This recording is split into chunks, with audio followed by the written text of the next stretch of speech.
Nous allons participer au raid Cœur d'Argan qui a lieu au mois de novembre. Et nous sommes l'équipage Les Corallines. C'est un raid solidaire, un raid féminin qui est engagé dans la lutte contre les cancers féminins. On en a beaucoup entendu parler par deux participantes de la première édition qui a eu lieu il y a déjà 10 ans.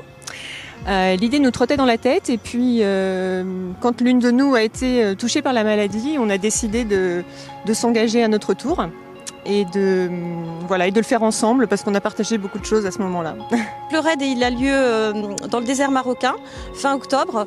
Ce qu'on a aimé, c'est que c'est vraiment un petit nombre de participants. Il y a 15 équipages de 2 personnes, donc ça reste vraiment à taille humaine et voilà, c'est l'occasion de vivre une belle aventure ensemble. Ça, c'est vraiment un moment de partage parce qu'il y a des femmes qui sont confrontées encore à la maladie. Donc c'est vrai que je pense que c'est un beau moment d'échange. On a un budget en fait à réunir qui couvre l'organisation du raid et dont aussi une partie, très concrètement, une partie est reversée à des associations qui sont engagées dans la lutte contre les cancers féminins. Donc ça c'est la première étape de notre préparation.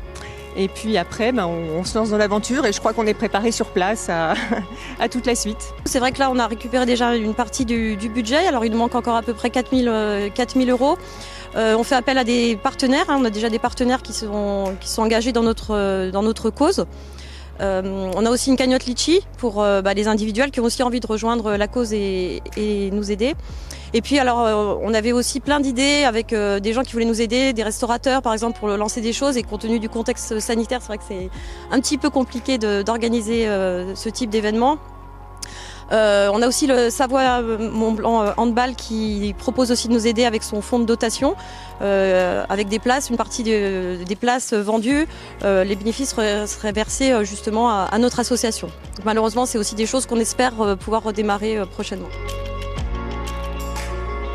Comme c'est un raid il y a surtout de l'orientation avec une boussole et une feuille de route, c'est vrai que là-dessus on n'est pas encore complètement prêt. Je pense qu'on a encore pas mal de choses à faire. C'est vrai que pour nous c'est aussi un défi personnel à relever, mais bon, je pense qu'on va y arriver.